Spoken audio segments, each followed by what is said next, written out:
Laptop में आया भैया यार देख मैं इसकी बात कर रहा हूँ देख ले अभी आप करो आज आप लोग की खुशनसीबी है कि सर्दियाँ हमारे साथ मौजूद हैं और दूसरी खुशनसीबी एक और है कि आज से हम जो स्ट्रैटेजी फॉलो करने वाले हैं उससे आपकी प्रोग्रामिंग की जो जर्नी है टोटली रेवोल्यूशनाइज चेंज होने वाली है।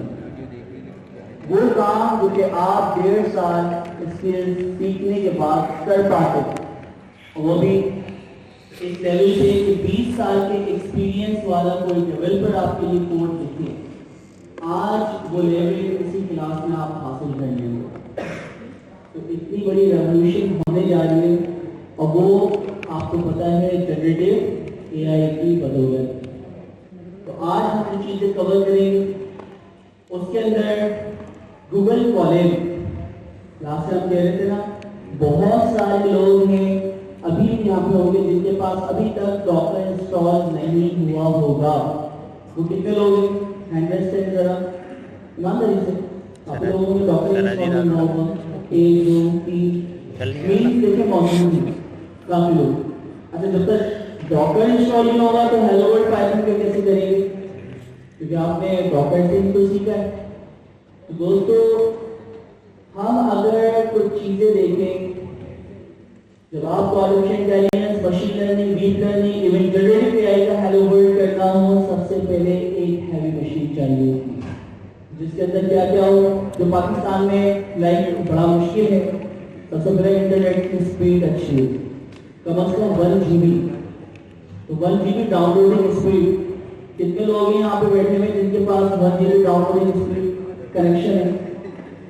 कोई भी नहीं, ठीक है। तो पाकिस्तान में तो ये ऑप्शन अवेलेबल नहीं है। अच्छा, दूसरा, यहाँ कितने लोग हैं जीपीयूज जिनके लैपटॉप में लगे हुए? अच्छा, कितना जीपीयू आपके लिए है? चल बता। 4 GB ग्राफिक्स कार्ड।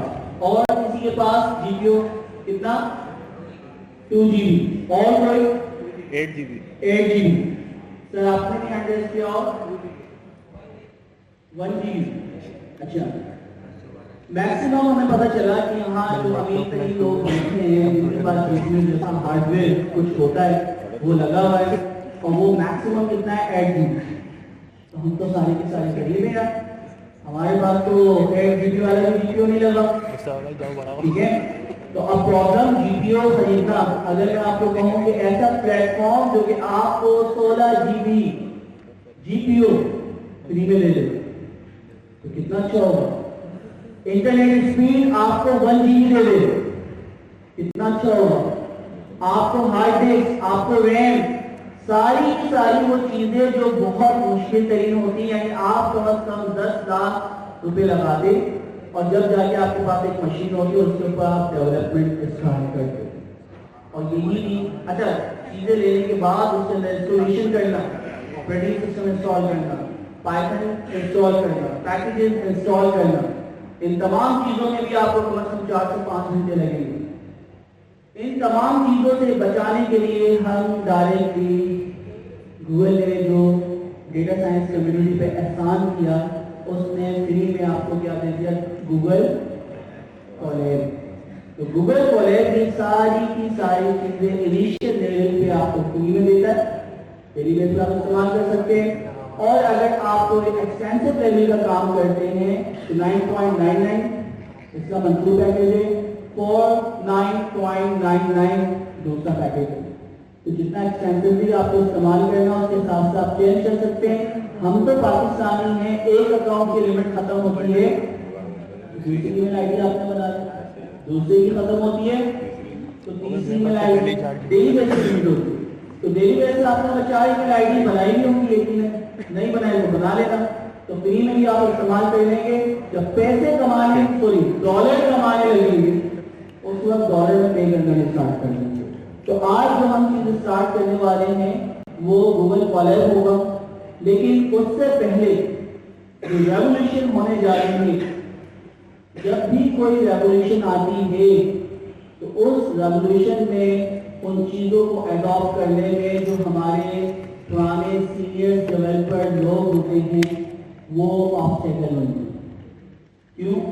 क्योंकि अब देखिए, मुझे याद है मैंने प्रोग्रामिंग जो स्टार्ट की थी नोटपैड पे की, उस वक्त इंटेलिजेंस नहीं होती थी, तो आप जो भी कुछ लिखते थे जहन में एक एक कोड की स्पेलिंग याद होना चाहिए।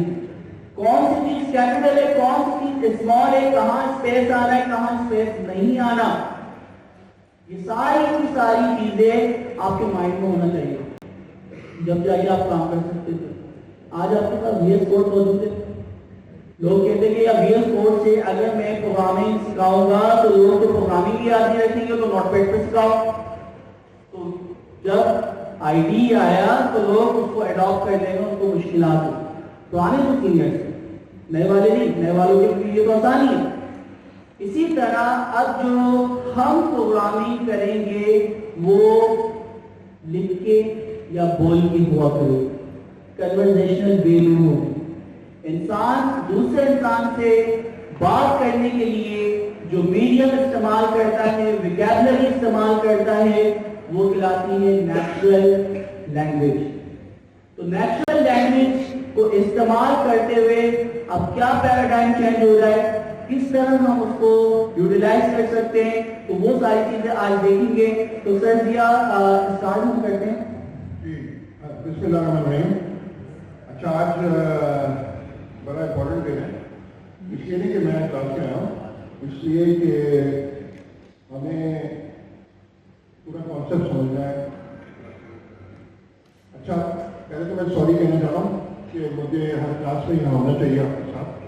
तो अगर इशू ये है कि इस दिन मैं लाहौर होता हूँ और मेरे पास लाहौर में कोई क्लासेस नहीं है, और यहाँ पे क्लासेस और नहीं है मेरे पास, और अब तो इनाम भाई को भी हमने पकड़ लिया, तो और लाहौर में भी अभी उभरना है लोग, मगर अभी नहीं है। तो अब सवाल ये पैदा होता है, जो सबसे इम्पोर्टेंट बात है ना, वो हमारी कौम का जो प्रॉब्लम है ना, हम इतनी बुरी पोजीशन में आ गए हैं, ये पॉलिटिशियन ने और गवर्नमेंट ने और सरकारी अफसरों ने तो किया है, मगर सबसे ज़्यादा हमने किया। वो किस बात से कि ढीलापन से, निकम्मेपन से। अच्छा, थोड़ा बहुत निकम्मा हर एक होता है, मैं तो बहुत ज़्यादा निकम्मा हूँ, मगर अपने आप को काम करने के लिए फोर्स करना पड़ता है। इस काम के लिए सबसे पहले आपको अपने आप को मानना पड़ेगा कि आपका कोई इशू है, और फिर उसको सॉल्व करें। अच्छा, हमारे दरबार ये लिमिटेड के अनुसार बात करते हैं एक दूसरे से। ईमानदारी से बताएं कि आप में से कितने निकम्मे हैं। ये हमारी कौम का हर चीज चालते करते हैं। गोरे तो बड़ा अच्छा सा नाम दे दिया, आजा समझ नहीं आता प्रोक्रेस्टिनेशन। अगर उर्दू क्या कहेंगे भाई, प्रोक्रेस्टिनेशन के तर्जुमा सुस्ती है। हाँ, सुस्ती है, हर दिन सुस्ती है। तो हमें इस पर काबू करना, वरना क्या होगा। जो मेरे राइट साइड पे लड़कियां बैठी हुई हैं, आप जब ससुराल में सुबह 5 बजे पराठे बनाएंगी और ससुराल वाले कमेंट करेंगे ये जला हुआ है, तो आपको क्या करना चाहिए? मेरे लाइन से शक्ल देखें, मुझे कोई रहत नहीं आएगा आपसे, नहीं पढ़ो तो भुगतो। ठीक बताओ? हाँ, यही आप पांडुरा दौरे तुम्हारी होगी तो सब आपकी बनाए रहेगी। कोई भी अच्छा, इसको ससुराल में कुछ नहीं है, दुनिया का पहला है। आप अगर दूसरे के काबू में आ जाए तो पाकिस्तानी ये नहीं करता, जो गर्दन पकड़ के ना, या फिर होगा पकड़ के किसी की गर्दन दबा देंगे, किसी दबा देंगे, इतना बन जाएगा। एक ही दफा तकलीफ होगी ना, 2-4 दिन। पाकिस्तानी करते ही हूँ, दबाती हूँ, करते रहो, मजे करो। मगर अब शिकायत हमारी पूरी टीम में हर बारी शिकायत नहीं करती, तो आपसे आप कर सकते हो, वो करते हैं। शिकायत करने वाले कमजोर लोग करते हैं शिकायत। तो कुछ नहीं होगा। दूसरा ये मत हजार इन पे गर्मियों से फिर भी रहम आया था। हमारे कम से कम हम लोगों को तो लगता है लड़कियों के लिए हमें इतना ज़्यादा शिक्षा नहीं आता जितना मर्दों में आता है। तो ये जब सुबह 9 बजे पहुंचेंगे और इनका बॉस 4 बजे पहुंचेगा और ये 9 बजे 5 पे आएंगे तो कितने घर काटेंगे। तो अब आया वाला ये मेरी शक्ल याद रखिएगा, कमीनी किस्म की शक्ल में हंस रहा है भाई, मैं क्यों नहीं हंस रहा? मेरे दादे ने की सारी उम्र टाइम बर्बाद किया, तो आपके क्यों नहीं हंसा जाए जब बुरा टाइम आया आपको? तो क्या करना है, एकदम फोकस करके काम करना है। ये हमें ट्रेमेंडस, देखिए मेरे पास 6-7 डिग्रियां हैं, मगर अगर आप मुझसे अभी एआई छीन लें तो मैं कुछ भी नहीं। मेरी पहचान, मेरा इश्क, मेरा सब कुछ है। मुझे गई कोई लड़की पसंद आएगी, मैं सिंगल हूं तो आ सकती है, बदलिए भी, तो मैं उसे कहूंगा तुम बिल्कुल एआई जैसे लग रही, मेरा दिमाग ही चढ़ी है, हर चीज मुझे एआई नजर आती है। आपको इसी तरह अपने दिमाग भी चढ़ाना पड़ेगा कुछ भी चीज में आगे बढ़ने के लिए। अगर मुझे कोई कहेगा कि मेरे से कोई एआई, मैं कभी अल्लाह के शुक्र हासिल नहीं करता, मगर मुझसे कोई कहेगा कि कोई बंदा मेरे से एआई में आ गया तो मैं उससे जैसे काशिफ भाई में तो मैं उससे थोड़ा बहुत हासिल करता हूँ, सॉरी इसी चीज से भी हासिल किया जाए ना, यह रश तो करते ही। मैं ये नहीं चाहता कि इनको गिरा के उनके सब आगे चला जाऊं, मगर ये जब जाता है कि हाँ मैं इनसे आगे, ये तो पॉजिटिव चीज है ना, तो ये करना है। अब सवाल ही पैदा होता है, आज तक हमने, मैं नाम भाई तो 20 साल से पढ़ा है, मगर इन लोगों को कासिम को भी शायद 15 हो गए और अमीन को शायद 5 हुए, 5-6 हुए। तो अच्छा, मगर ये वाली जो क्लास है ना, ये सबसे कम। हमने टाइपस्क्रिप्ट पढ़ाई है, हमने पाइथन पढ़ाई है, जावा पढ़ाई है, C# पढ़ाई है। सेंटेक्स थोड़ा सा फर्क होता है, कॉन्सेप्ट तो वो एक ही होते हैं। आपने 1 घंटा रिवाइज करके सेंटेक्स देख के क्लास में आगे पढ़ा, मगर आपकी मसला है कि जो नया इसको ना वो खोल लें पूरा, इसको सारा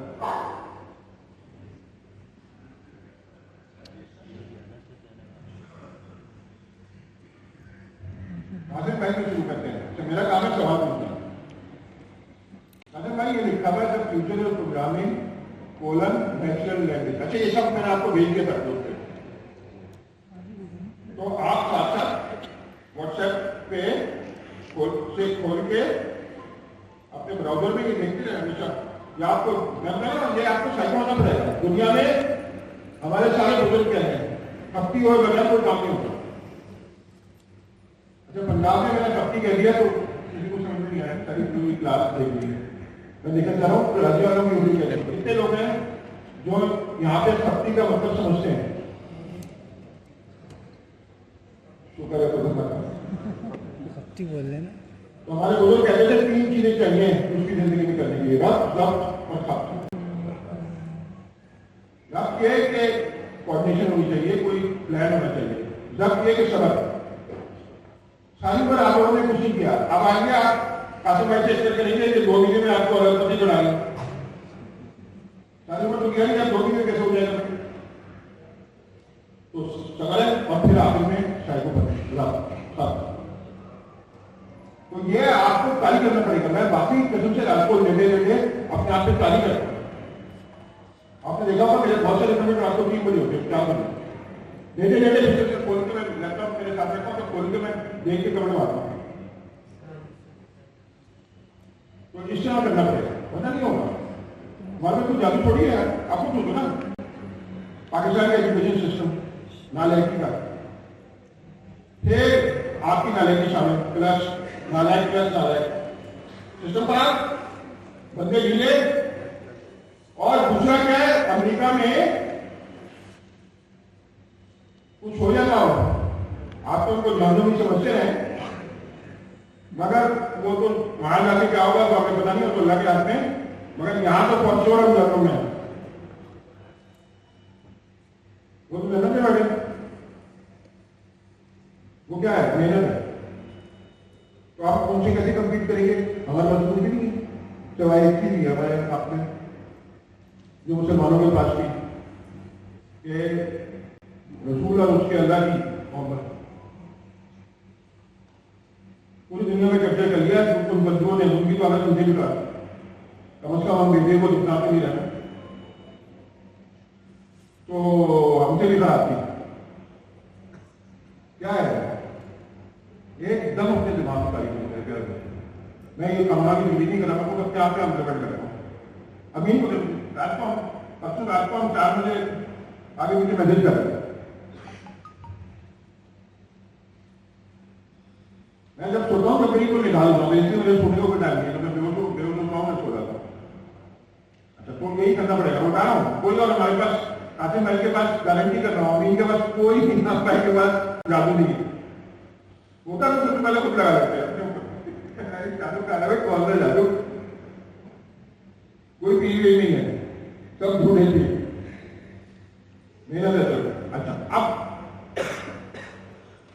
ये कह रहा है Qasim, future of programming in natural language.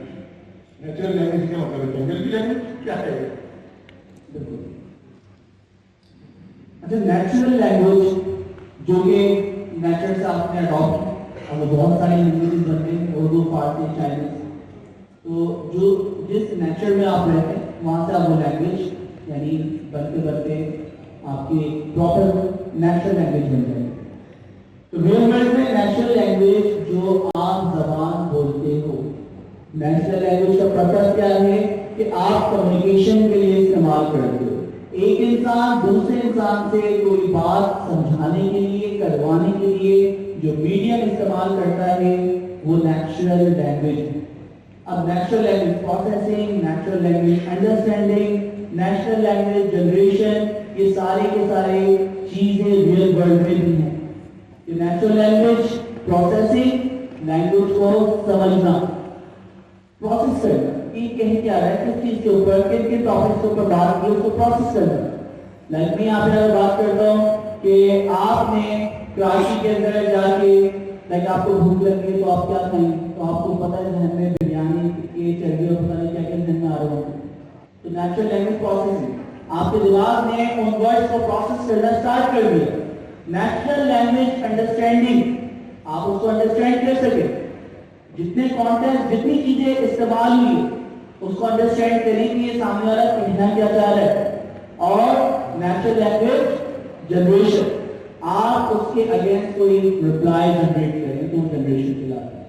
तो NL सबसे इंपॉर्टेंट चीज है, नेचुरल लैंग्वेज, जो एक इंसान दूसरे इंसान से कम्युनिकेशन के लिए या इंस्ट्रक्शन देने के लिए इस्तेमाल करता है। हम प्रोग्रामिंग लैंग्वेज की अगर बात करें तो कंप्यूटर आपको पता है 0-1 की लैंग्वेज समझता है, जो कि बाइनरी लैंग्वेज।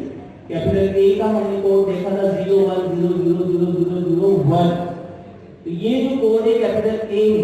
तो अगर मैं कंप्यूटर से बात करना चाहूं और उसको कहूं कि A प्रिंट करवाओ, तो मुझे ये 8 डिजिट बोलना पड़ेगा, कंप्यूटर उसको अंडरस्टैंड कर लेगा। फिर आपकी प्रोग्रामिंग लैंग्वेजेस बनाएंगे। प्रोग्रामिंग लैंग्वेज का मतलब क्या है कि आप पाइथन, आप कोई भी लैंग्वेज को इस्तेमाल करते हुए जो इंसान समझता है वो लैंग्वेज इस्तेमाल करते हुए कंप्यूटर को बाइनरी लैंग्वेज में इंस्ट्रक्शन दे सकते। अच्छा, वो सबसे पहले असेंबली लैंग्वेज बनी, फिर सी लैंग्वेज बनी, फिर इस वक्त दुनिया की सबसे आसान तरीन जो प्रोग्रामिंग लैंग्वेज थी वो कौन सी? पाइथन। बिल्कुल इंग्लिश की तरह, प्रिंट पाकिस्तान। इसी तरह आपको जो भी काम करना है, आप जिस तरह इंग्लिश में इंस्ट्रक्शन देते हैं उस तरह वो काम करो, लेकिन उसका जो स्ट्रक्चर है वो फिक्स है कि आपको इफ की लॉजिक लगानी है तो इफ का कीवर्ड लगेगा। तो अभी भी पाइथन दुनिया की सबसे आसान तरीन लैंग्वेज थी जो कि इंसान समझ सकता है। लेकिन इसको समझाने के लिए, इसके स्ट्रक्चर को सीखने के लिए आपको कम बेश 1 साल लगता है। अब 1 साल तो हमारे पास नहीं। नेचुरल लैंग्वेज, हम जिस तरह किसी भी इंसान से बात करते हैं कि मुझे एक सिस्टम बनवाना है, उस सिस्टम के अंदर लॉगिन मैनेजमेंट सिस्टम होना चाहिए, उसके अंदर ये काम होना चाहिए। देखिए, आप कोई भी प्रोसेस, किसी भी सिस्टम को ऑटोमेट करना चाह रहे हैं, आप बिजनेस लॉजिक को बहुत अच्छे से समझते हैं। वो बिजनेस लॉजिक जो आप डेवलपर को बताते थे, अब वो डायरेक्टली प्रॉम्प्ट के थ्रू हम जनरेटिव एआई को बताएंगे। तो बताने के लिए जो मीडियम इस्तेमाल होगा वो नेचुरल लैंग्वेज है। इट्स मीन नेचुरल लैंग्वेज, आप उसको इंग्लिश में लिख के बता सकते हैं। नेचुरल लैंग्वेज आप उसको रोमन उर्दू में बता सकते हैं। नेचुरल लैंग्वेज आप प्योर उर्दू में लिख के उसे बता सकते हैं, अरबी में लिख के बता सकते हैं। तो वो काम जो नेचुरल लैंग्वेज में आप इंस्ट्रक्शन दूसरों को देते थे, वो इंस्ट्रक्शन हम किसको देने वाले हैं? नेचुरल लैंग्वेज से देने वाले हैं। तो जनरेटिव एआई उसके थ्रू हमें कोड जनरेट करके देगा। अच्छा, अब देखें ये large language model, generative AI model, क्या जीपीटी समझ रहे हैं नॉन टेक्निकल में आने के बाद क्या चेंजेस आते हैं और क्या चेंजेस आ रहे हैं? पहला लिखा हुआ इसमें कि shift towards AI assisted coding.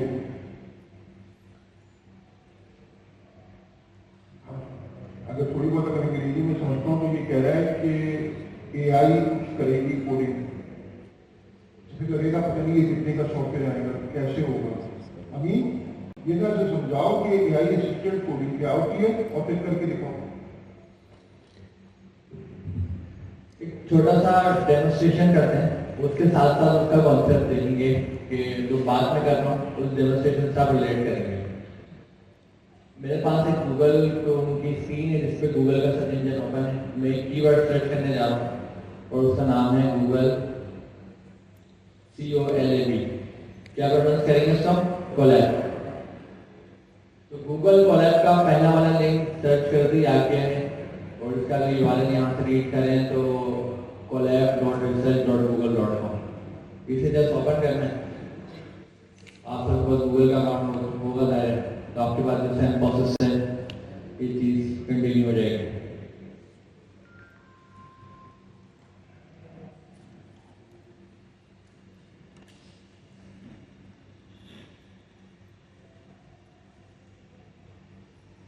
ठीक है, अब जब मैं ये विंडो ओपन करता हूँ तो ये कहता है ओपन नोटबुक। लाइक कोई नोटबुक हम ओपन करने वाले हैं, क्रिएट करने वाले हैं, जिसमें हम कुछ टाइपिंग करेंगे। साथ साथ में यहाँ पे प्लस नोटबुक का एक बटन भी मौजूद है, जिसको देख के हमें ये समझ आ रहा है कि इसको क्लिक करने के बाद कोई फाइल क्रिएट कर सकते हैं हम, या हो जाएगी। तो इस प्लस के बटन पर मैं क्लिक कर रहा हूँ।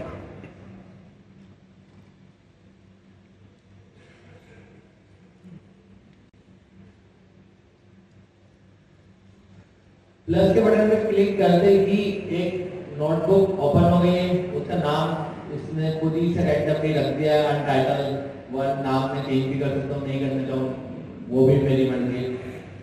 तो मैं उसको जस्ट लिख देता हूँ हमारी क्लास में, या नाम अभी चेंज नहीं करते, नाम जो सिंपल है, सब चीज़ों को वैसे दे देते हैं। हम अपना नाम देखते हैं AI असिस्टेड कोडिंग, तो हम सेम नाम रख देते हैं। यहाँ से मैंने जैसा आगे नाम पे क्लिक करा, इसको रीनेम करा ताकि मुझे याद रहे मैं बाद में अगर ओपन करूँ। बस मैंने नाम इसलिए रख दिया, अनटाइटल भी नाम चल जाता है डिफॉल्ट आ जाता है। अब यहाँ पर एक सेल बना हुआ आ रहा है सेंटर में, इस सेल पे मैं क्लिक कर रहा हूँ, यहाँ पर मैं कुछ टाइपिंग कर सकता हूँ। इसका मतलब यही है। साथ साथ इसमें पहले से एक कीवर्ड लिखा हुआ, आप लोग साथ साथ रीड करें, क्या लिखा हुआ है? स्टार्ट कोडिंग और जनरेट विद AI। और इस स्क्रीन को हम गौर से देखें तो हमें ना यहाँ पर जेमिनी लिखा हुआ दिखता है, और इसके साथ एक जादुई आइकन बना होता है जेमिनी का। ऐसा लगता है इसमें शायद जादू की छड़ी आ गई हमारे पास, है ना, जो हिलाएंगे कुछ जादू हो। अब एक काम करते हैं, जनरेट के बटन पर क्लिक करके प्रैक्टिकल देखते हैं क्या हम कर सकते हैं। जनरेट के बटन पर मैंने क्लिक करा, अब यहाँ पर आ रहा है कोई भी आप टेक्स्ट लिखे, जैसे हम प्रॉम्प्टिंग करते हैं, प्रॉम्प्टिंग का आपको मालूम है ना। तो मैं लिखता हूँ जैसे कि पाइथन का पहला कोड हमारा क्या हो सकता है, hello world. Hello world.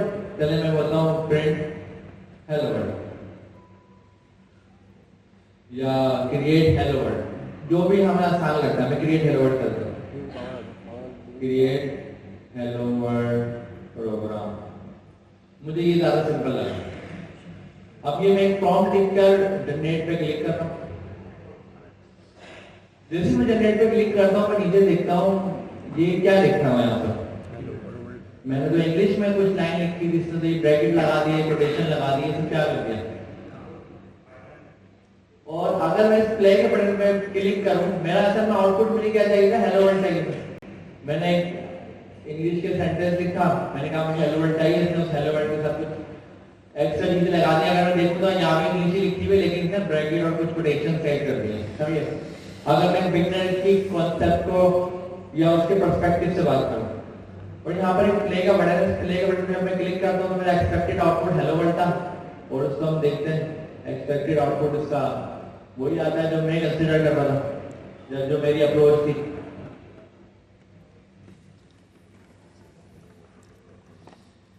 First time पे ये कनेक्ट कर रहा होता थोड़ा देर लगाता है, ये देखें हेलो वर्ल्ड आ गया।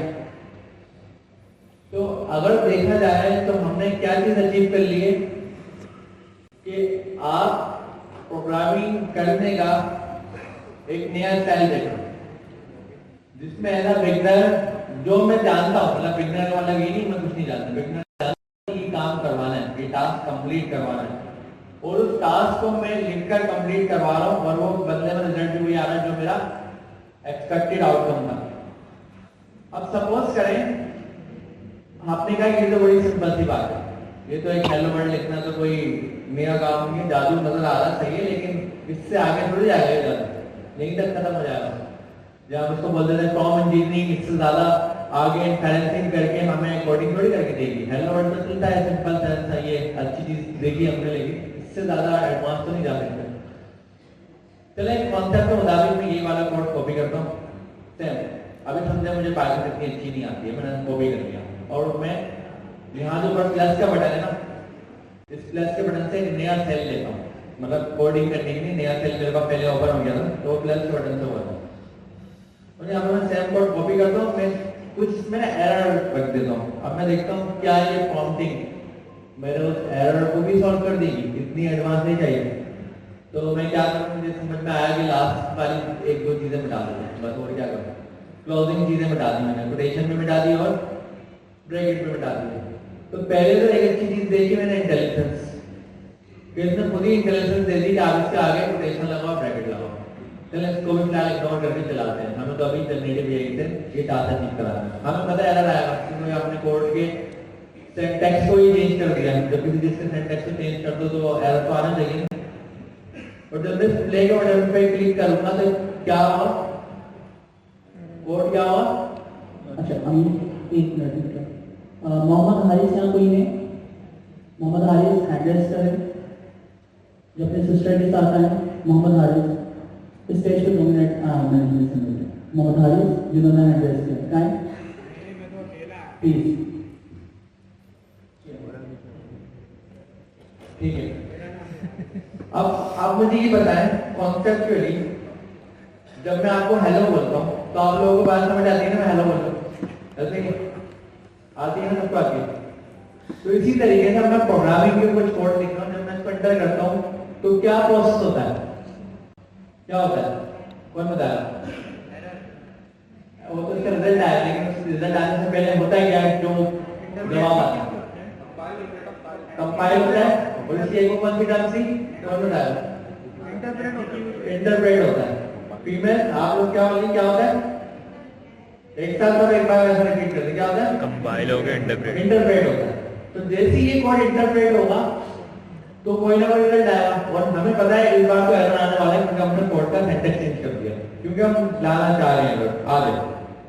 प्ले के बटन पर मैंने क्लिक करा और वही हुआ जो हम समझ गए थे, एरर आया, उसने कहा unterminated string literal detected get line. अब मैं कह रहा हूं यार मैं एक बिगनर प्रोग्रामर मुझे क्या पता है इसमें सारी खतरनाक चीजें लिख दी हैं इसमें। सही है, एरर तो आया, लेकिन फॉर्म इंजीनियरिंग मेरी यहाँ पर कहाँ पे हेल्प कर रही है।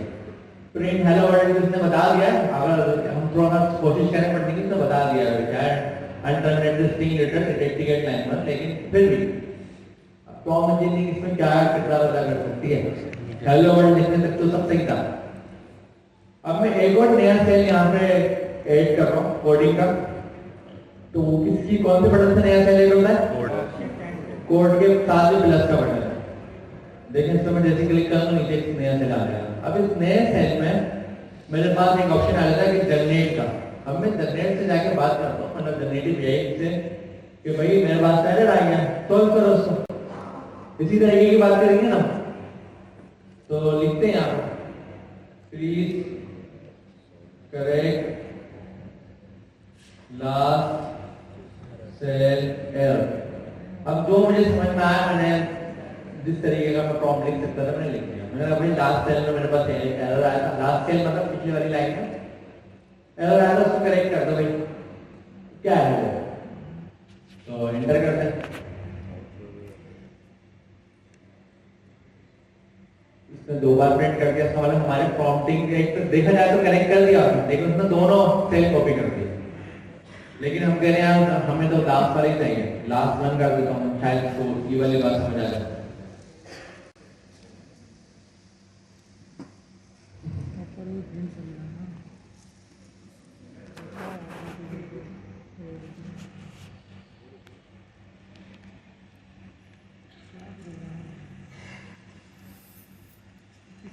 ऐसे थोड़ी नोट आया था मूव में प्रीवियस लिख के देख यार, ऊपर वाला प्रीवियस लिख के देखता हूँ मैं, डू नॉट रिपीट लिख के मैं प्रायर कर देता हूँ।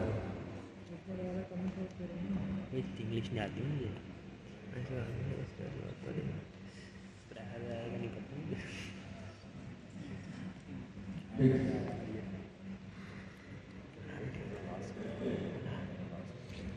थोड़ा सबर हो गया। चल किसी तरीके से वो मेरी बात मान ही गया, मैंने कहा मान लेते हैं, अपनी मेहनत कर रहा हूँ, ठीक है।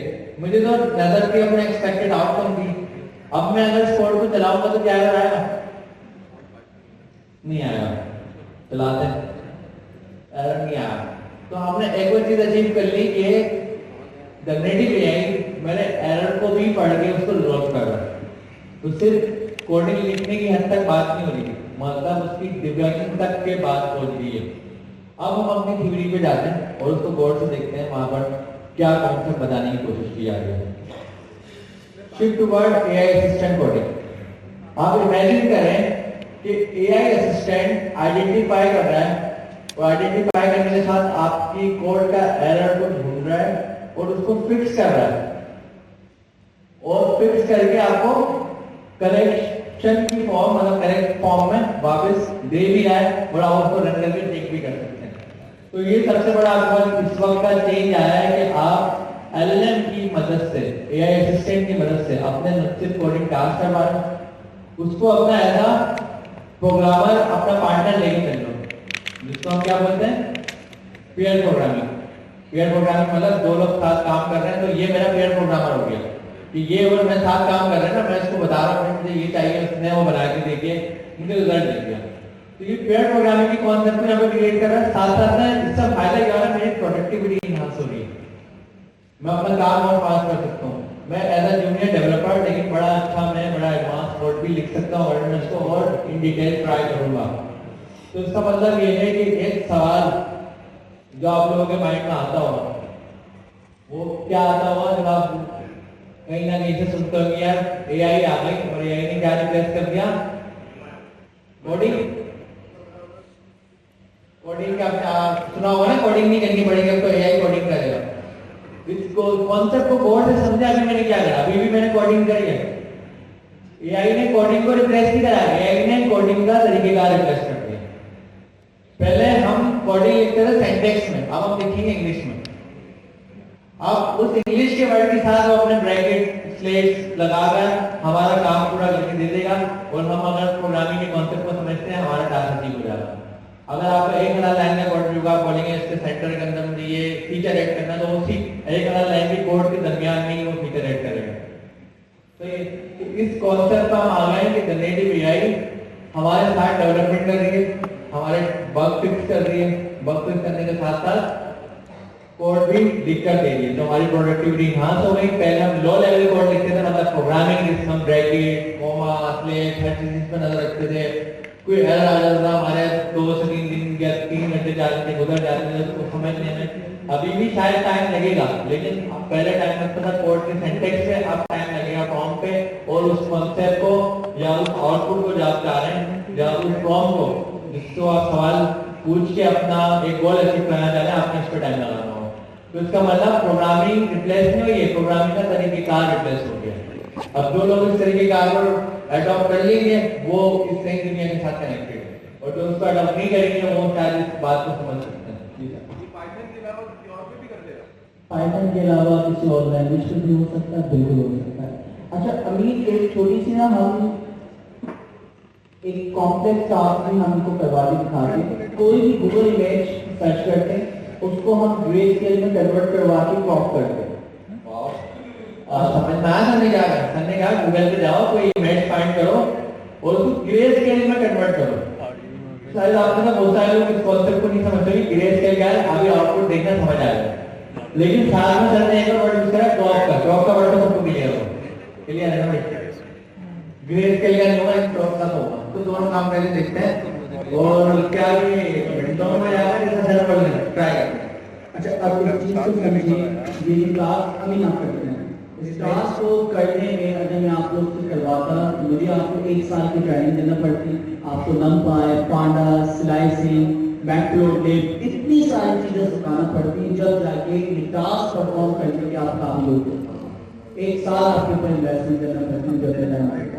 अच्छा आज हम प्रॉम्प्ट इंजीनियरिंग या जनरेटिव एआई की बदौलत या एआई असिस्टेंट की बदौलत वो कॉम्प्लेक्स टास्क, आप सोचें कि आपके पास क्लाइंट ने कोई काम दिया, वो काम आपसे नहीं हो रहा, आप प्रॉम्प्ट इंजीनियरिंग कंसीडर करें कि सर जी आपको पता है कि स्किल सेट सर्जिया के पास मौजूद है, वो फौरन इसको कॉल कर सकती है। तो जनरेटिव एआई असिस्टेंट कंसीडर करें कि कासिम या सर्जिया आपके असिस्टेंट बन गए। आप उनको टास्क दे रहे हैं कि सर ये टास्क आपको करनी की इमेज है, इस इमेज को ग्रे स्केल में कन्वर्ट करना है और उसके बाद उसको क्रॉप कर लें 200 by 200 रेजोल्यूशन, और उसके बाद उसको सेव करवाओ। अभी से ये एक पिक्चर के लिए ये 1000 तस्वीरों के लिए भी हो सकती है ये टास्क, कि 1000 तस्वीरों पर ये प्रोसेस आपको परफॉर्म करना होगा। तो इस टास्क को करने में आपको कितना टाइम लगता है? अब आप देखें, हमने सिर्फ एक इमेज दी, इसका यूआरएल टॉप पे आ रहा होगा, गूगल से डायरेक्ट इसका यूआरएल ले सकते हैं। सही है। तो सर ने ये कहा कि आप इसको डाउनलोड भी नहीं करें, सिर्फ यूआरएल उठा लें। चलिए मैंने यूआरएल उठा लिया और प्लस के बटन पे जाकर मैं एक सेल एक नया ऐड करता हूँ नीचे, और मैं लिंक पे जाता हूँ, लिंक पेस्ट करता हूँ। आगे क्या लिखना है प्लीज? अच्छा कन्वर्ट इसको करें, write a program to convert this image into grey scale.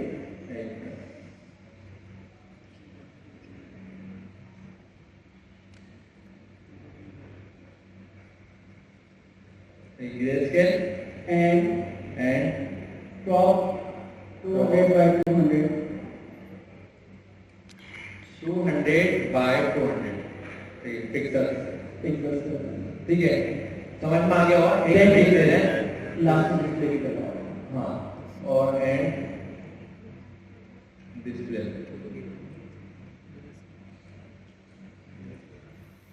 कुछ स्पेसिफिक डिस्प्ले का फॉर्मेट इसका बोले, जैसे आपने ग्रे स्केल बोला था, वो ग्रे स्केल में हो गया ना।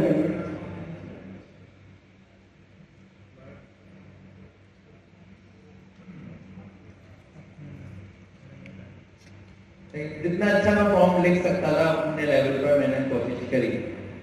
आप उसके रिजल्ट को बस थोड़ा छोड़ देते, लेकिन इतना इंटेलिजेंट और हेवी टास्क अगर किसी को पता हो रिप्लाई देने के बाद क्या ये फौरन कर देगा? अभी तो वो लोग जो पाइथन जानते हैं उनको अगर ये टास्क देता, मैं भी वो 1 से 1.5 घंटा लगा देता, बहुत अच्छी, क्योंकि रिसर्च करना पड़ता है, स्लाइसिंग कॉन्सेप्ट को वापस रिवाइज करना पड़ता, जब जाके ये टास्क होती। आप देखें इसने ये सारा अब इसको कोड को चलाने के लिए लिखा हो कि 0 सेकंड आ रहा है, ये मुझे और खतरनाक लग रहा है। इसका मैं रन कर रहा हूँ, क्या 0 सेकंड में ये काम हो गया?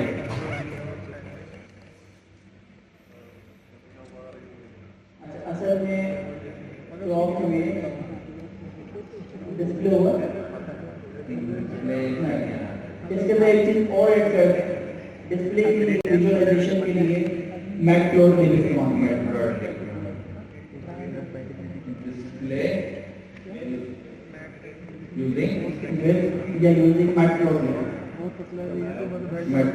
ये पाइथन का एक पैकेज है जो विजुअलाइजेशन के लिए इस्तेमाल होता है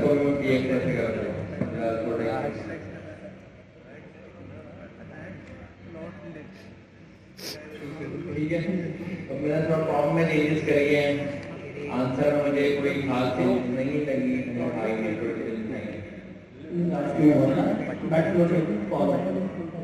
प्ले करते ऑलरेडी चल गया है, ये रेड भी आ रहा है। असल वो तस्वीर फॉर्म हो गया 200 बटन है रेजोल्यूशन बढ़ा, ठीक है। वो इमेज इसमें मेरा 2.5 और बढ़ने में उसको 400 बाय 400 कर ठीक है। मैं इसको 600 कर दूं, 600 मेरे ख्याल से मैंने 1500 या 1200 कर दिया। मैं 600 थोड़ा सा नजर भी आना चाहिए। लेकिन सारी मेहनत प्रॉम्प्टिंग में कर रहे हैं, पाइथन में कुछ नहीं कर रहा है, ना लिखा है ना चेंज करेंगे, सब फॉर्म में चेंज हो ही है। और ये आपको सिखाने के लिए हम इसको आइटरेशन कर रहे हैं, मतलब 1 2 3 4 पहली बार बहुत अच्छी लेकर और उसका कुछ रिजल्ट नजर आ रहा है।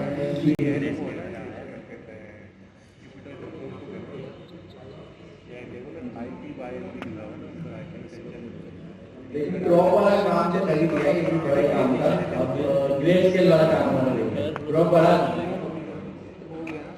अच्छा ग्रे स्केल करा है लेकिन दिखाया सिर्फ क्रॉप को, क्योंकि फॉर्म में चीज के लिए नहीं। तो मैं ऐसे बोल रहा हूँ डिस्प्ले ट्रांसफॉर्म,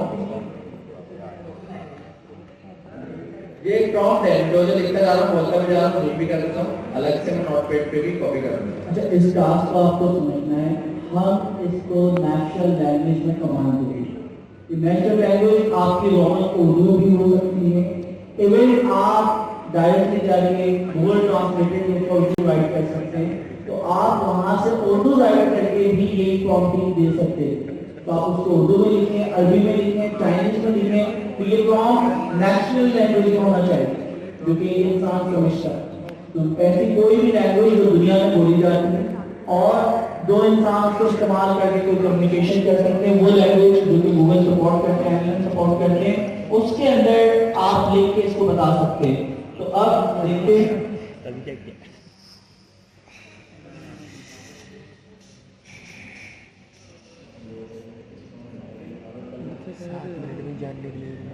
सर क्या मैं पिक्चर कॉपी डाउनलोड कर लूं? आधा घंटा बिल्कुल कर सकते हैं। डाउनलोड करके ज्यादा भेजी जाए तो हमारा प्रॉम्प्ट भी ना फिर एक स्टूडेंट्स को दूर से अच्छा प्रॉम्प्ट में ना यूआरएल देंगे तो बोले तो डाउनलोड भी करें, फिर उस डाउनलोड इमेज को इस्तेमाल करें।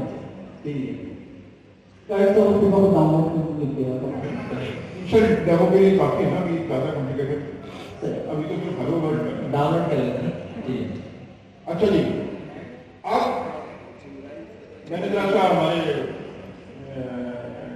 दोस्त जो है मुझे बुला रहे हैं साइड में, तो मैंने जैसा दोनों सेक्टर की जाना चाह रहा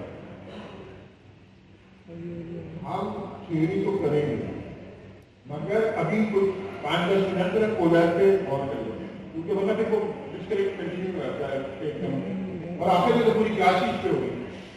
देखिए इसका यूजर एक्सपीरियंस कितना खूबसूरत। आप कोड विस्फोरण से भी विजुअल स्टूडियो कोड में AWS कोड विस्फोरण भी विजुअल स्टूडियो कोड में लगा के आप सीखेंगे।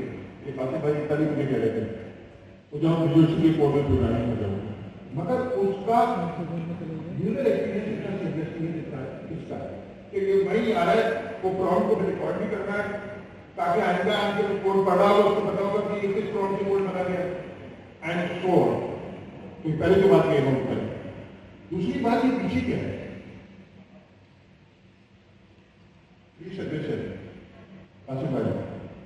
मगर वो हम थ्योरी वो भी पढ़ेंगे, बाकी भाई कवर कराएंगे। यार ये क्या कर रहा है, गूगल क्लाउड है, उसमें समझे 50,000 मशीन चल रही है। 50,000 मशीनों में से 40,000 सीपीयू के साथ है और 10,000 सीपीयू भी है और जीपीयू भी है। हम ये तो कवर करा चुके हैं सीपीयू जीपीयू, अभी दोबारा अगर नहीं आ रहा है नहीं तो समझ में तो वीडियो देखें, मतलब अभी कोई बार रिपीट करते रहेंगे तो एक क्लास तो खत्म नहीं होगी, इसीलिए आपका ऑनलाइन की क्लास होती है कि वीडियो में। अच्छा, अब 50,000 में से 40,000 सीपीयू वाला ओनली और 10,000 सीपीयू जीपीयू वाला। जब आप कहते हैं क्रिएट न्यू, ये क्या है? जुपिटर नोटबुक है और कहां पे होती भी है? गूगल कोलैब पे कुछ एडिशनल फीचर के साथ। तो कोलैब पे ये क्या करता है? उन 50,000 मशीनों के वर्चुअल मशीन चल रही है और उन मशीनों पे आप डायरेक्ट काम नहीं करते। उस वर्चुअल मशीनों पे अमीन सही था और ये इसे हमने इसलिए खाना भी खाया, ये जीत गया था, मुझे हराया था, तो जीतने वाला को ट्रीट देता है, आने वाला थोड़ी देता है, मैं जो फर्स्ट आएगा वही ट्रीट देगा। तो अमीन ने, मैंने अमीन को कहा, ऑनलाइन में रिकॉर्डिंग पे भी है, मैंने अमीन को कहा कि यार ये पुराने लग रहा है मुझे, तो ये सिर्फ वर्चुअल मशीन है। अमीन ने, अच्छा मैं टेक्निकल बातों में बात दफा हूँ ना बेसिकली पठान, तो भड़क भी जाता हूँ, मैं कंट्रोल करता हूँ, सीखा हूँ, जैसे मैं आपको सिखा रहा हूँ कि अपने आप कंट्रोल करना सीखें। इंसान की बहुत सारी चीजें होती हैं जो बिल्कुल नॉनसेंस होती हैं, आप सीखे ना उसको कंट्रोल करना। तो अमीन ने कहा कि सर वर्चुअल मशीन है, याद करो वीडियो है वर्चुअल मशीन है, उसके ऊपर कंटेनर चल रहा है।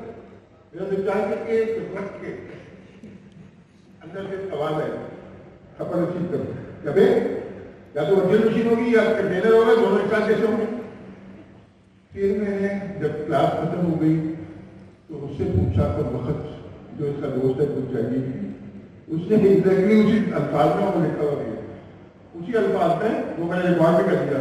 अब मैं खुश हो गया कि भाई जो मैं थप्पड़ मारने के चक्कर में था अमीन के प्यार में, मैं इसका बॉस नहीं हूँ, मगर दोस्ती आ रही है तो मारते रहते हैं, जाहिर साहब ने मैं उनको तो मुझे मारता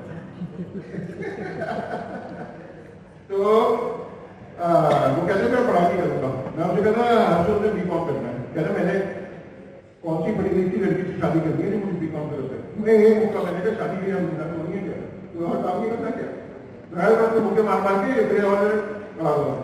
तो मुझे अमीन ने भी वैसे ही पूछा है, मगर क्या है अमीन ज्यादा समझाएगा तो फिर मैं करता हूँ, मैं 10 मिनट से बात करके आता हूँ। वर्चुअल मशीनें सब मशीनों के लिए उसने क्या किया, लिनक्स यूबंटू का कंटेनर अब किया इसीलिए वर्चुअल मशीन में उसका एक आईडी क्रिएट किया जो ऊपर लिखा था, लिखा है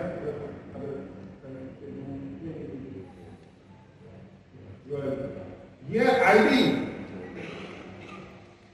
क्रिएट किया उस वर्चुअल मशीन का।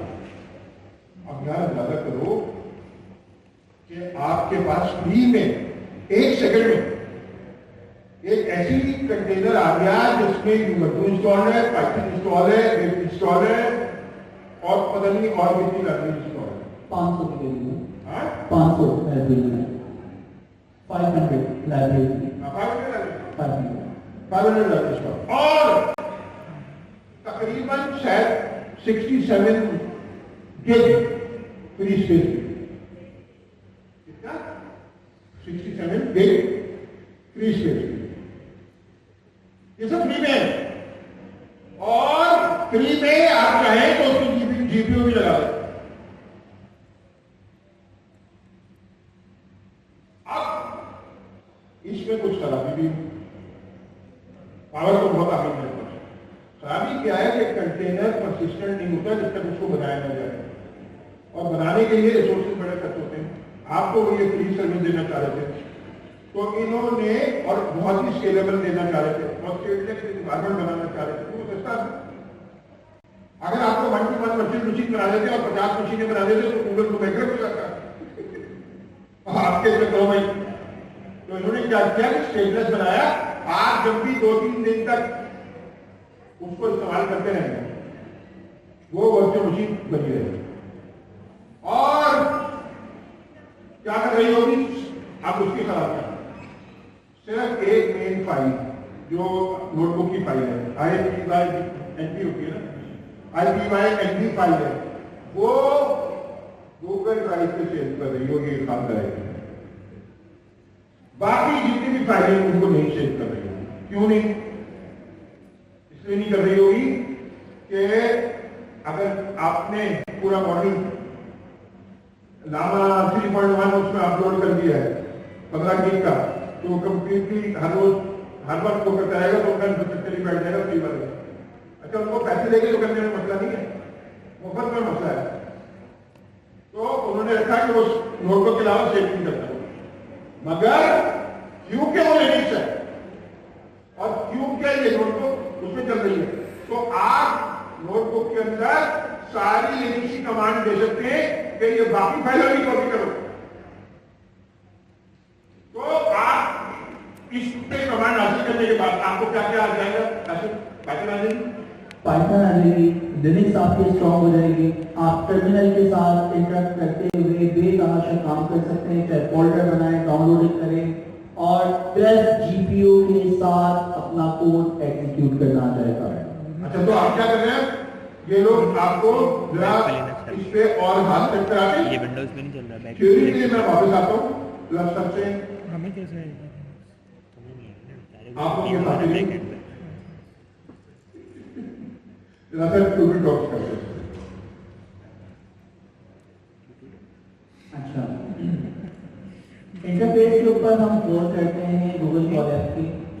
गूगल कोलैब के ऊपर जो भी फाइल बनाई जाती है, आपके पास गूगल ड्राइव में एक फोल्डर बनता है जिसका नाम है कोलैब नोटबुक। तो हम सबसे पहले जाके अपनी गूगल ड्राइव पे चेक करते हैं क्या आपके पास वहां पे ऐसा कोई फोल्डर है। तो इट्स मीन आप कोई भी नई जुपिटर नोटबुक बनाएंगे, आप उसको बंद कर देते हैं, तो बाद में से कहां ढूंढ सकते हैं? अपनी गूगल ड्राइव। तो गूगल ड्राइव के ऊपर आकर देखते हैं माई ड्राइव के अंदर ही हमारे पास मेन फोल्डर होगा कोलैब नोटबुक, देखा है सेकंड फोल्डर, और येलो कलर का होगा मतलब सिस्टम फोल्डर है। और अभी तक जितनी भी हमने क्या नाम है कोलैब की नोटबुक बनाई वो सारी यहाँ है। अब इसको सॉर्ट करें या असेंडिंग ऑर्डर डिसेंडिंग ऑर्डर जो काम कर रहे हैं यहाँ से आप कर सकते हैं। इट्स मीन आपने आज काम किया, 15 दिन बाद उस फाइल को देखना चाह रहे हैं तो डायरेक्टली इसके ऊपर डबल क्लिक करके आप उसको ओपन कर सकते हैं। ठीक है, तो गूगल कोलैब की सारी फाइल इस फोल्डर में आपको मिलेंगी, यानी जितना कोड कर रहे हैं ब्राउजर बंद हुआ, प्रोजेक्ट बंद हुआ, तो आपको पता है कि वो फाइल कहाँ पे सेव हुई है। फिर जरा इंटरफेस पे हम वापसी आ गए।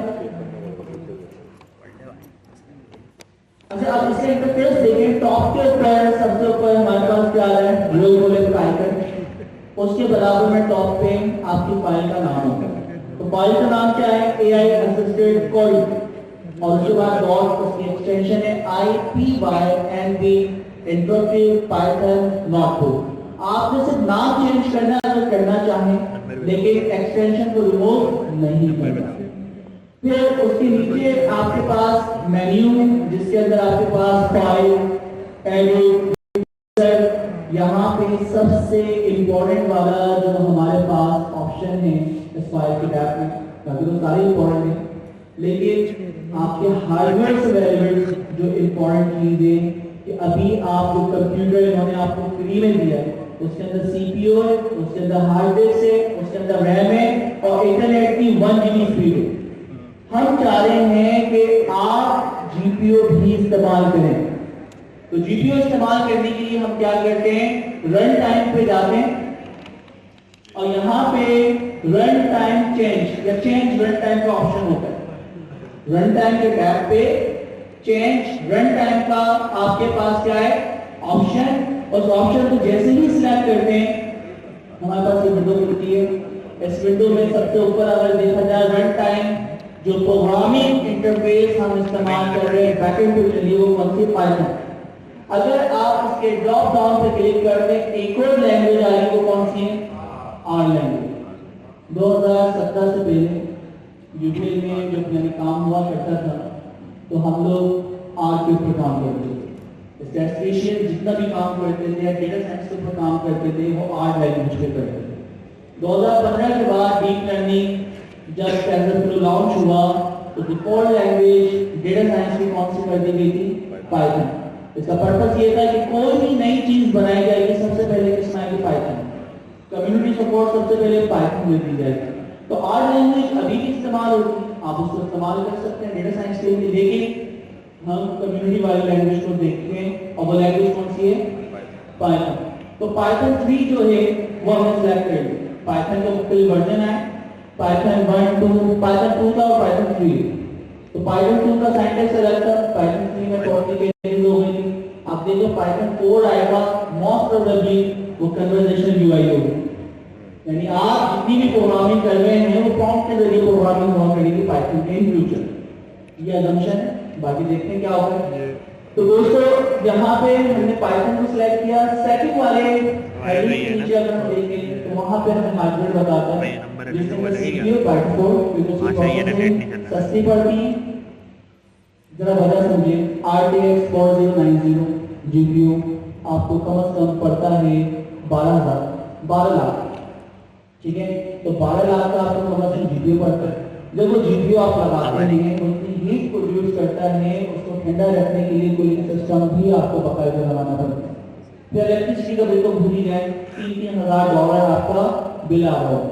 मेरे पास यूएस में 2 मशीन लगी हुई है, एलिसवेयर और वेंजिनेंस। तो इन 2 मशीन के अंदर ये आपके जीपीयू लगे हैं। इंटरनेट और इंटरनेट को छोड़ दूसरा जो इलेक्ट्रिसिटी बिल है वो $3,000 के करीब आ रहा है। तो इतनी हीट प्रोड्यूस करता है। सीपीयू के ऊपर प्रोसेसिंग करवाएं तो प्रोसेसिंग सस्ती भी होगी, उसके ऊपर इतनी आपकी कॉस्ट नहीं आती। जीपीयू पे परफॉर्म करवाते हैं तो बैकएंड के ऊपर हार्डवेयर लगे हैं, उनकी कंप्यूटिंग पावर बहुत ज्यादा इस्तेमाल होगी। तो हम यहाँ पे अब हार्डवेयर जीपीयू की तरफ जा रहे हैं, इसलिए जीपीयू के ऊपर जो भी प्रोसेस करवाएंगे वो महंगा पड़ता है, अभी तो खर्च नहीं हो रहा।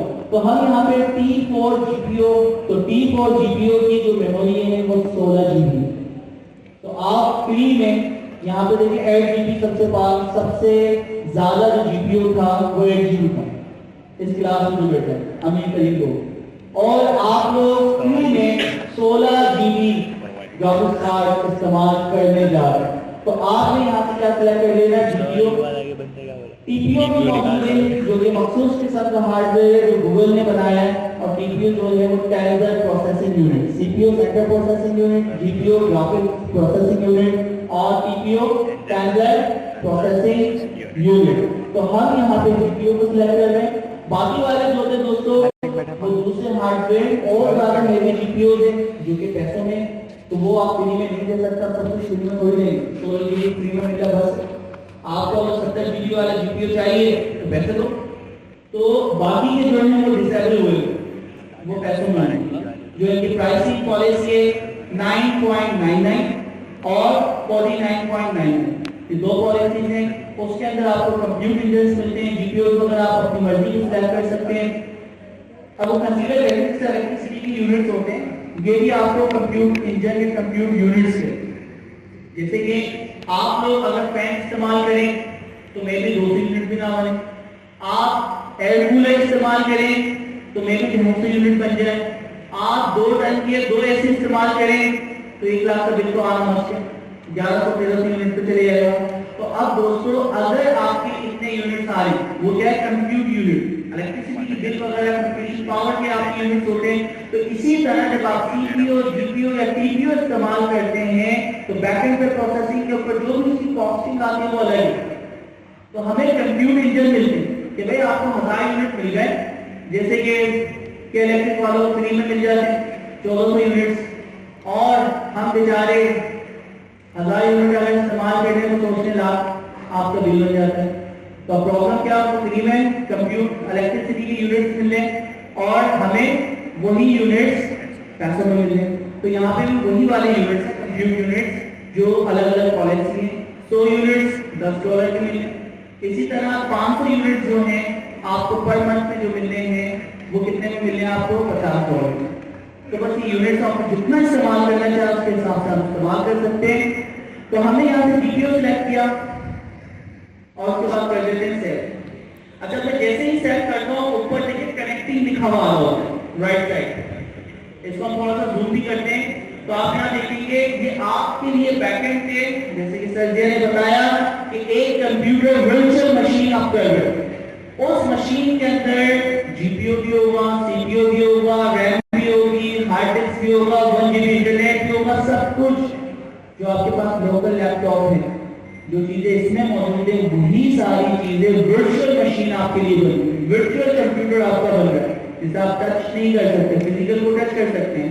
तो बैकएंड पे एक फिजिकल मशीन, वर्चुअल मशीन आपके लिए अब की जा रही है और उसके अंदर वो सारे इंस्टॉलेशन, सारे हार्डवेयर, तो वो सारे बेनिफिट्स जो आप 10 लाख रुपए लगा के मैं भी पाकिस्तान में जब भी हासिल ना कर पाए इंटरनेट स्पीड 1 GB आपके पास नहीं आने वाली, वही सारी चीजें फ्री में 1 मिनट में आप हासिल कर सकते हैं। Create new Jupyter notebook, CPU, GPU, TPU, आपको इंटरनेट स्पीड, आपके पास प्रोसेसिंग पावर, सब कुछ फ्री में मिल गया। एक कंप्यूटर मिल गया, हैवी कंप्यूटर।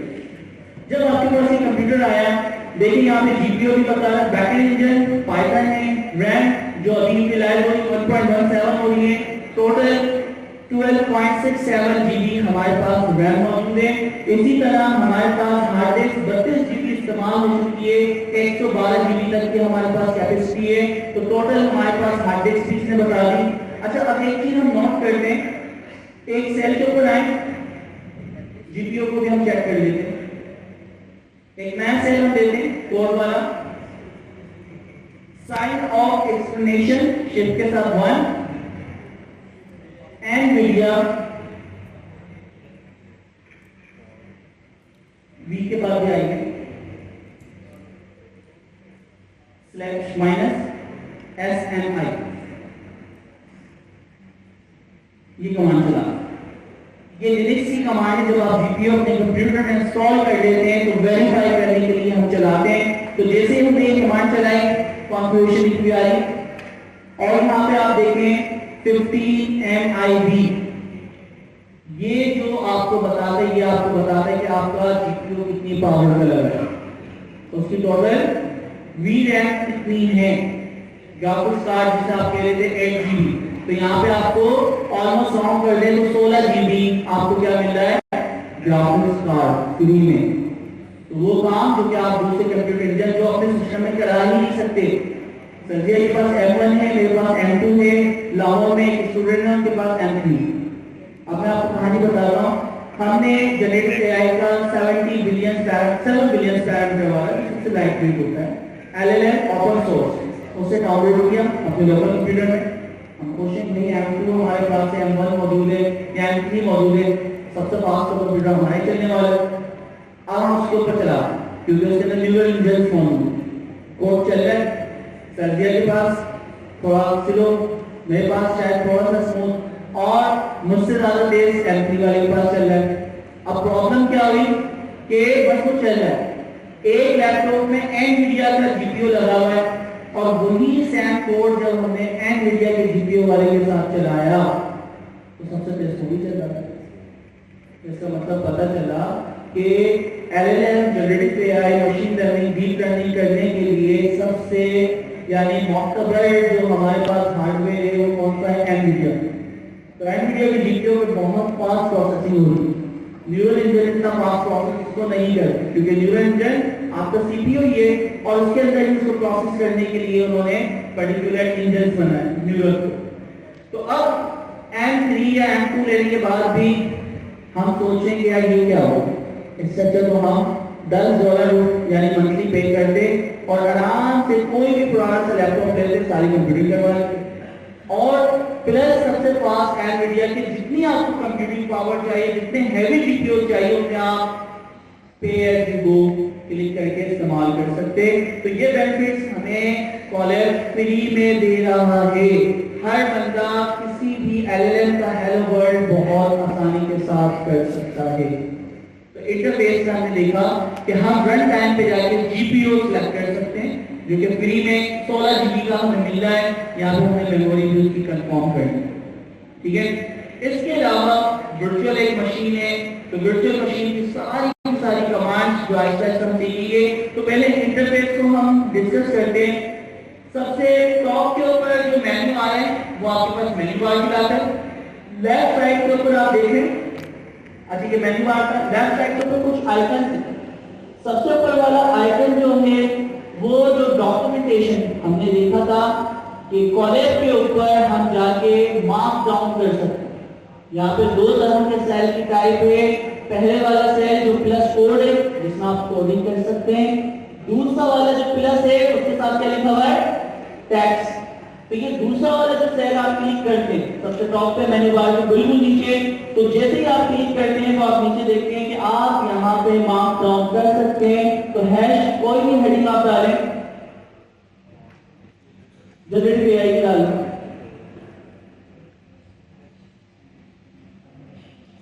अच्छा ये आपने जैसी हेडिंग डाली है इसको कंट्रोल इंटर से चला दें, शिफ्ट इंटर से, ठीक है। अच्छा एक और इसी के नीचे या इस सेल में कुछ और कोड लिखो, एक और हेडिंग डाल दें कि मशीन लर्निंग, नहीं एक नॉर्मल कोड वाला देते हैं कोड भी, अच्छा ठीक है सही किया आपने, कुछ कोड चलाना चाहते चला सकते हैं, हेलो वर्ल्ड में कुछ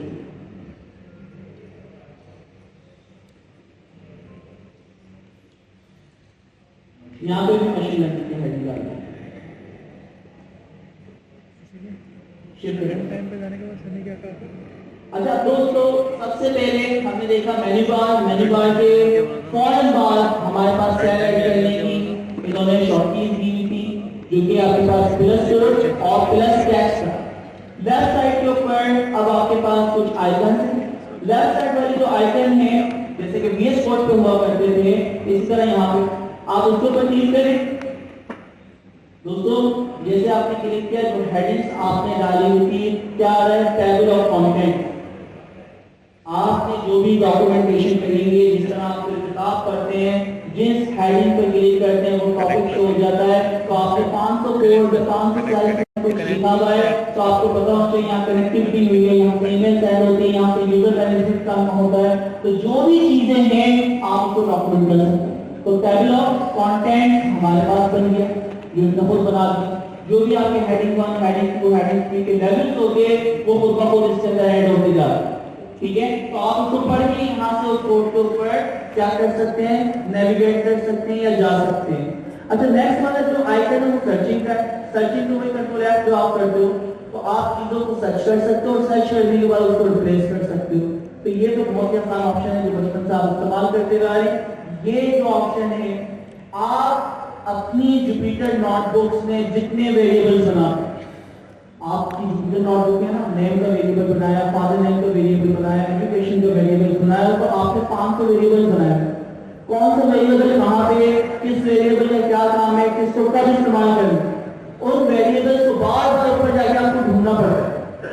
हम यहाँ पे 2 वेरिएबल कहीं पे भी बना लें, टॉप पे जाके यहाँ यहीं पे बना लें, नेम का फादर नेम का, कोड में जाके बना जनरेटिव एआई से कहते हैं, हम कहते हैं नेम फादर नेम एजुकेशन,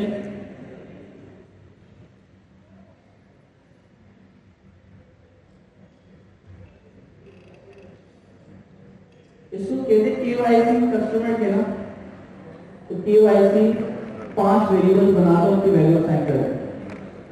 अब हम डोमेन स्पेसिफिक होंगे तो कहते हैं know your customer, KYC, know your customer.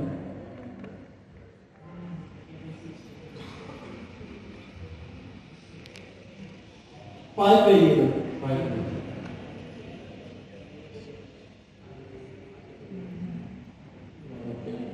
KYC हम बैंकिंग में करते थे जब यूजर ऑन बोर्ड होता था फर्स्ट टाइम पे। अच्छा ये वी लगा लीजिए,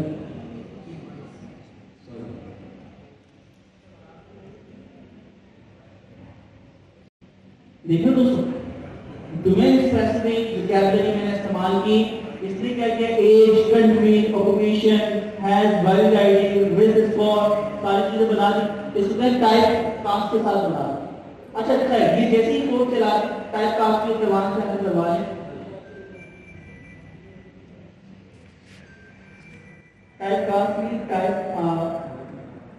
ओके परफेक्ट हो गया, आ गया सारा का सारा। कास्ट नहीं करवाना,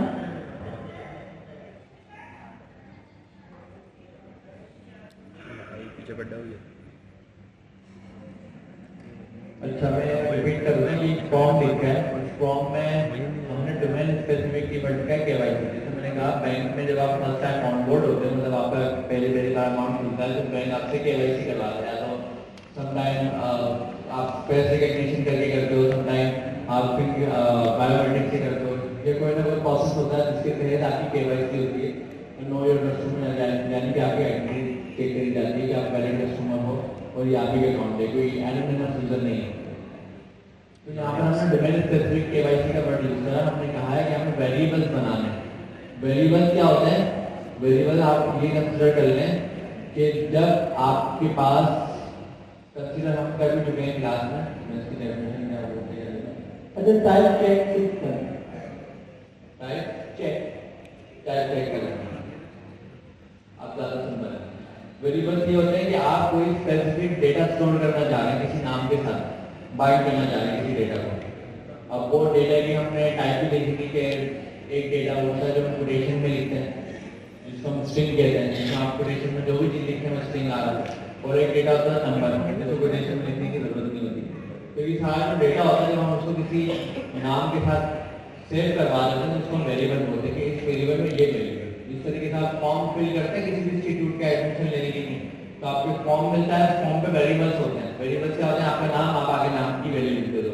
एक वेरिएबल होता है फादर नेम, तो आप फादर नेम की वैल्यू लिख दो। एक वेरिएबल होता है आपका एड्रेस, तो आगे आप एड्रेस लिख दो। तो प्रोग्रामिंग में भी वेरिएबल की जरूरत होती है कि ये वेरिएबल्स हैं ताकि उनकी वैल्यू आए। अगर मैं कहूँ मुझे केवाईसी करनी है, तो आप मुझसे सवाल कर सकते हैं केवाईसी करने के लिए क्या वेरिएबल है। मैं कहूँगा केवाईसी करने के लिए 5 मेरे पास वेरिएबल्स हैं।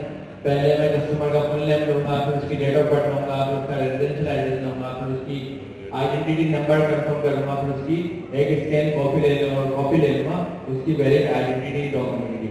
तो ये मैंने 5 वेरिएबल अपने पास रखे हैं। जब भी कोई कस्टमर मेरे पास आएगा केवाईसी करने, तो ये 5 डेटा पॉइंट्स हैं जो मुझे उससे वैल्यू लेनी है और अपने पास फॉर्म में लिखने हैं। मतलब ये 5 वैल्यूज मुझे चाहिए या 5 फील्ड्स मेरे पास मेरे फॉर्म में मौजूद है जिसको मैं फिल करूंगा। तो ये वेरिएबल की यहाँ पर डेफिनेशन है। जब ये फॉर्म में यहाँ पे लिखा है create KYC variable using type check, और ये लिखा गया हमने जॉपिटर नोटबुक में हम गए और उसमें जो सेल आ रहा है उसमें जनरेटिव एआई में हमने एक फॉर्म लिखा है। इस फॉर्म में मुझे नहीं लगता किसी को कंफ्यूजन हुई होगी, क्योंकि सबसे ज्यादा इजी स्टेप है अब तक का जो हम देखते हुए आ रहे हैं। एक बार आप प्रैक्टिकल करेंगे तो आपको ये सारा कॉन्सेप्ट क्लियर हो जाएगा कि कैसे होगा। सिर्फ एक बार करने की जरूरत है, दूसरा डालते ही लगेगा। तो ये एक फॉर्म टेस्ट पर उस फॉर्म को जैसे मैं यहाँ पे एंटर कर रहा हूँ, तो वो फॉर्म के बिहाफ पे मेरा फॉर्म को अंडरस्टैंड करके एक पाइथन का कोड लिख रहा है। अभी हम उस कोड को नहीं समझ रहे, लेकिन इन शॉर्ट ये समझ रहे हैं इस कोड के अंदर 5 वेरिएबल्स होंगे। सर प्रिंट करवा दो। हाँ, अभी वेरिएबल अभी भी है ना, उसका बनाया है क्लास, अभी क्लास अभी तक बात नहीं आ रहा जो कर रहा है अभी इसमें हम बात। अब जैसे मैंने प्रिंट किया है, मैं केवाईसी के वेरिएबल्स के डिटेल्स पूछना शुरू कर दूंगा। देख रहे हैं, उसने पहले भी मुझसे पूछे भाई अपनी कस्टमर आईडी बताओ, क्योंकि अभी केवाईसी कर रहा है। अब मैंने कहा कस्टमर आईडी सपोज कर लेते हैं 10 है हमारी कस्टमर आईडी। अब मैंने जैसे इंटर करा, उसने कहा अपनी नाम बताओ अपना, क्योंकि जूम मैंने करा था 3 कस्टमर नजर आ रहा है। देख रहे हैं, मैंने कहा भाई नाम कर देते हैं अमीन। अब मैं इसको एंटर कर रहा हूँ। अब ये कह रहा लास्ट टाइम बताओ भाई, मैं लास्ट टाइम ऑलरेडी बता चुका हूँ। इसलिए बोलते हैं जितना पूछा उतना बता रही है, चले मैं लास्ट टाइम दोबारा बता दूँ। अभी मुझसे पूछता है डेट ऑफ बर्थ बताओ, अब मैं यहाँ पर बता देता हूँ भाई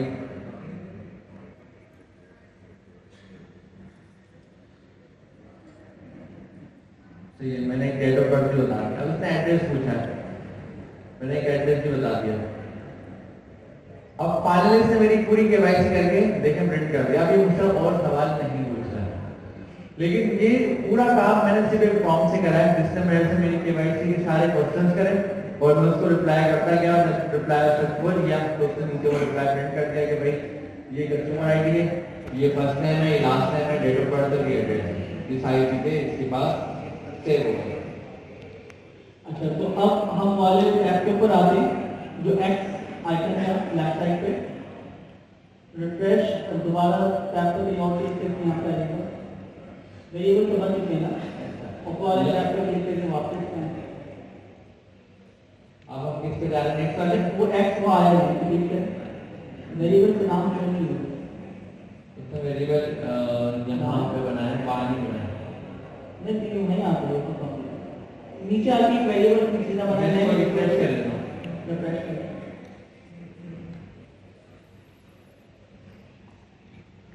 एक्स में आना चाहिए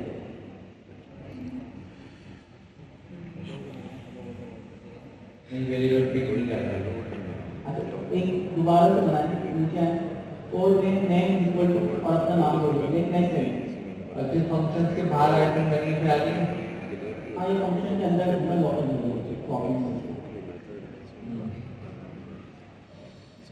सालों को एक डायरेक्टली बाहर प्रिंट कर रहा है सिर्फ एक वेरिएबल बना लेते हैं नेम का बना लेते हैं।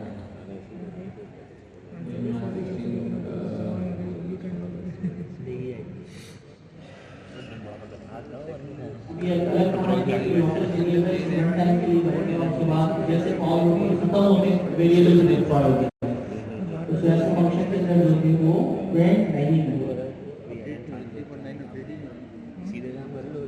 बस स्टैटिक वेरिएबल आ जाएगा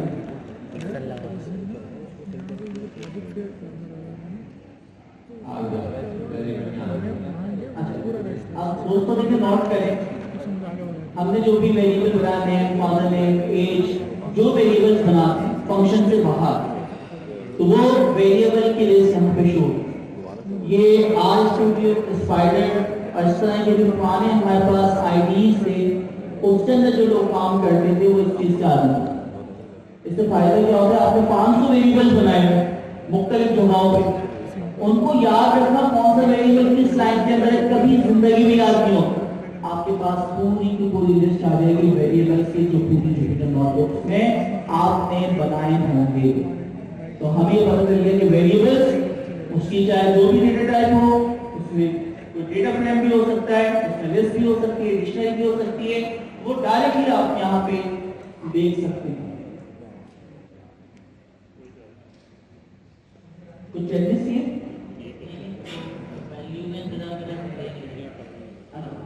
कैंसिल कर नजर उतार देते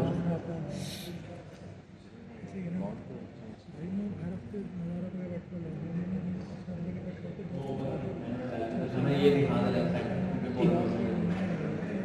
अच्छा दोस्तों तो यहाँ पे आपने देख लिया कि आप वेरिएबल्स किस तरह बनाते हैं और वो किस तरह की लिस्ट हमें शो करती है तो लेफ्ट साइड के ऊपर जो मेन्यू बार या आइकन्स हैं वो कितने इंपॉर्टेंट हैं पहला टेबल ऑफ कंटेंट दिखाता है दूसरा जो है वो वेरिएबल सर्चिंग है तीसरा जो है जितने वेरिएबल्स बनाए वो मौजूद आ जाते हैं चौथा वाला जो है ये बड़ा इंपॉर्टेंट है जो कि की बना हुआ है बहुत सारी सेंसिटिव इंफॉर्मेशन होती है जो इस वक्त क्लास में करवाते वक्त शायद मुझे जैसे कि मैं बाइनेंस की एप्लीकेशन के साथ उसकी एपीआई जनरेट करके एक बॉट बनाना चाह रहा हूं जो आपके बिहाफ पे ट्रेडिंग करे यानी आप बैठे हुए जनरेटिव एआई आपके लिए ट्रेडिंग कर रही है कब क्रिप्टो करेंसी या जो भी ट्रेडिंग आपने शेयर्स वगैरह कब परचेज करने कौन से स्टॉक को कब सेल करने काम भी उनके पास जनरेटिव एआई आपके लिए काम करते हैं अच्छा वहां पे जो आपकी सीक्रेट की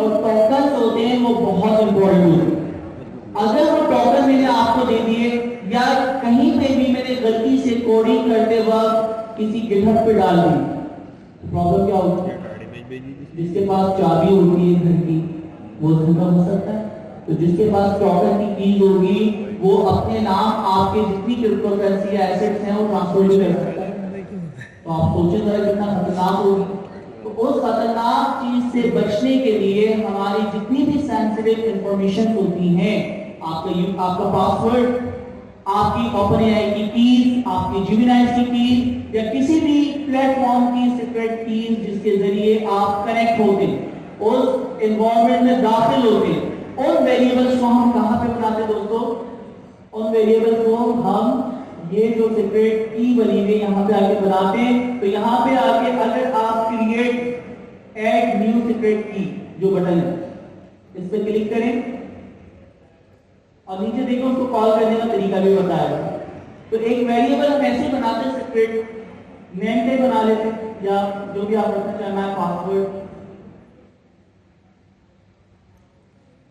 निश्चित डाले जाएंगे, डबल लोकेशन दी जाएगी। अच्छा, अभी ये समझिए ये छुप जाएगी, ये वैल्यू आपकी ना छुपी हुई होती है, इस तरह स्ट्राइक में शो होती है। मैं आपके सामने उसे हाइड करके डालूं तो किसी को नजर भी नहीं आती, और अपने प्रोग्राम में जहां इस्तेमाल करनी होगी, नीचे देखिए इसमें कॉपी तरीका में दिया हुआ है, ये कोड कॉपी करते हैं नीचे वाला सेल का, सबसे नीचे फ्रॉम गूगल कोलैब इंपोर्ट, इसको कॉपी करते हैं